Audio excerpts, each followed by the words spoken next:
गांधारी की मृत्यु कैसे हुई? क्या उनके जीवन का अंत एक रहस्यमय त्रासदी था? जानने के लिए वीडियो को अंत तक जरूर देखें। नमस्कार दोस्तों, स्वागत है आपका हमारे चैनल धर्म कथा में, जहां हम आपके लिए लेकर आते हैं धर्म और इतिहास के वो अनसुने रहस्य जो आपको सोचने पर मजबूर कर देंगे।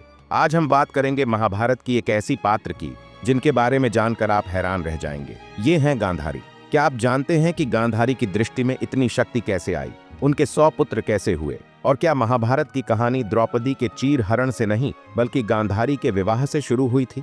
चलिए शुरू करते हैं। महाभारत का युद्ध अपने अंतिम चरण में था। कौरवों के अधिकांश योद्धा और गांधारी के 98 पुत्र युद्ध में मारे जा चुके थे। ऐसे में गांधारी के मन में पुत्र मोह जाग उठा और वह दुर्योधन की मृत्यु के बारे में सोचकर भयभीत हो गई। उन्होंने दुर्योधन को आदेश दिया, पुत्र, तुरंत स्नान करके बिना किसी वस्त्र के मेरे सामने आओ। मैं अपनी आंखों पर बंधी पट्टी उतारूंगी और जब मेरी दृष्टि तुम पर पड़ेगी तो तुम्हारा शरीर वज्र के समान हो जाएगा। कोई भी तुम्हें नुकसान नहीं पहुंचा पाएगा। दुर्योधन मां की आज्ञा मानकर स्नान करने निकल पड़ा। लेकिन तभी श्री कृष्ण ने एक चाल चली। वे जानते थे कि अगर ऐसा हुआ तो दुर्योधन को मारना असंभव हो जाएगा और अधर्म की जीत होगी। श्री कृष्ण ने दुर्योधन से कहा, दुर्योधन, तुम अब बच्चे नहीं रहे। क्या तुम्हें अपनी मां के सामने बिना कपड़ों के जाने में शर्म नहीं आएगी? यह सुनकर दुर्योधन ने अपने निजी अंगों को ढक लिया।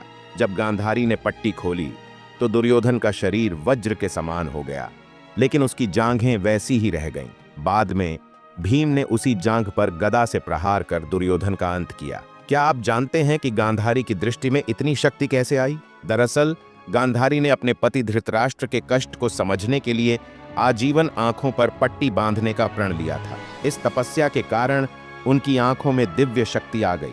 कहा जाता है कि भगवान शिव ने उन्हें वरदान दिया था कि वे जिसे भी पूरी तरह देख लेंगी उसका शरीर वज्र के समान हो जाएगा।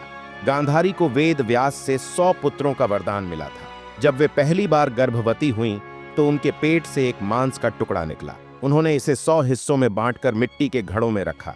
इन घड़ों से 99 पुत्र और एक पुत्री का जन्म हुआ। महाभारत के युद्ध में गांधारी के सभी पुत्र मारे गए। जब श्री कृष्ण उन्हें सांत्वना देने गए तो गांधारी ने क्रोधित होकर उन्हें श्राप दिया कि जिस तरह उनके पुत्रों का नाश हुआ उसी तरह श्री कृष्ण के वंश का भी नाश होगा। इस श्राप के कारण यदुवंशी आपस में लड़कर मारे गए और द्वारका समुद्र में डूब गई। युद्ध के बाद गांधारी, धृतराष्ट्र और कुंती ने वनवास ले लिया। 3 साल बाद जंगल में आग लगने से उनकी मृत्यु हो गई। गांधारी का जीवन त्याग, तपस्या और दुख से भरा था। उनकी कहानी महाभारत के कई रहस्यों को उजागर करती है। अगर आपको यह कहानी पसंद आई हो तो वीडियो को लाइक और शेयर करें। ऐसी ही रोचक कथाओं के लिए हमारे चैनल धर्म कथा को सब्सक्राइब करना न भूलें।